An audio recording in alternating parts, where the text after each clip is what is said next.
ध्रुव। मामा, आप बैठिए ना।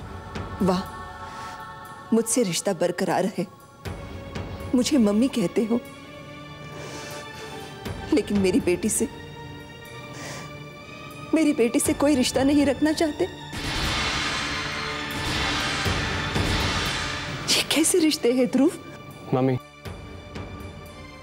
आपकी ममता आपके दिल को धोखा दे रही है, इसलिए तो आप उस चालबाज लड़की की बातों में। वो धोखेबाज नहीं है, वो मेरी वेदिका है, वो तुम्हारी वेदिका है। इतने दिनों तक मैं भी इसी गलतफहमी में रहती रही। अगर तुम उस डॉक्टर रेशमा का कैसेट सुनते तो तुम्हारी भी गलतफहमी दूर हो जाती। कैसेट? कौन सी कैसेट? वही कैसेट जिसमें वेदिका की असलियत का सबूत था।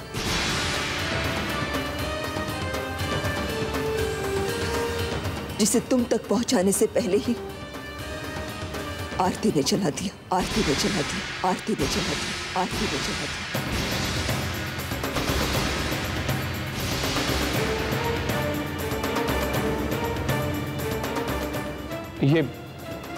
ये आप क्या कह रही हैं? मेरी बात पर यकीन करो ध्रुव, वेदिका की सच्चाई पर यकीन करो। पूछो आरती से कि मैं जो भी कह रही हूं वो सच है या नहीं। आरती, आप कुछ बोलते क्यों नहीं? ध्रुव, हाल टेल। उस दिन जब लाली तुमसे ऑफिस में मिलने आई थी ना, तब तुमने उसकी कोई भी बात सुनने से इनकार कर लिया था। तब वो आरती के पास चली गई। पहले तो उसने बात बहुत प्यार से और हाथ पैर जोड़ के की, लेकिन जब आरती ने उसकी बात मानने से इनकार कर लिया, तब वो धमकी पर उतर आई। हाँ ध्रुव, मैंने तुम्हें इसलिए नहीं बताया क्योंकि तुम खामखा परेशान हो जाते।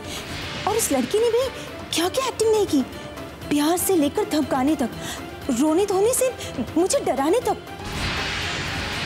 उसने बस जिद कर ली कि मैं यकीन कर लूं कि वो ही। भगवान से डरो आरती। अगर तुम्हें वेदिका के वजूद पर यकीन ना आता तो तुम वो कैसेट क्यों जलाती?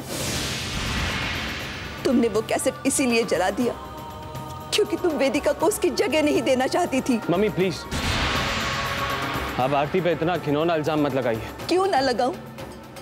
पूछो इससे। ध्रुव, ये कौन से कैसेट की बात कर रही है मैं नहीं जानती। मुझे तो कुछ समझ में नहीं आ रही है, क्या कह रही है? ये झूठ बोल रही है ध्रुव। नहीं मम्मी,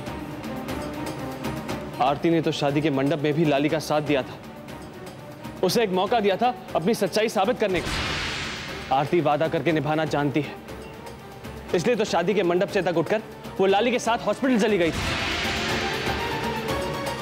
आरती अपने दिल पर झूठ का बोझ ढो नहीं सकती।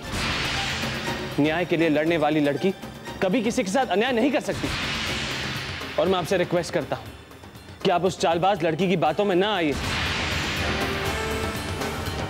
और मैं आरती को उस चालबाज लड़की की गंदी चालों में फंसने नहीं दूंगा।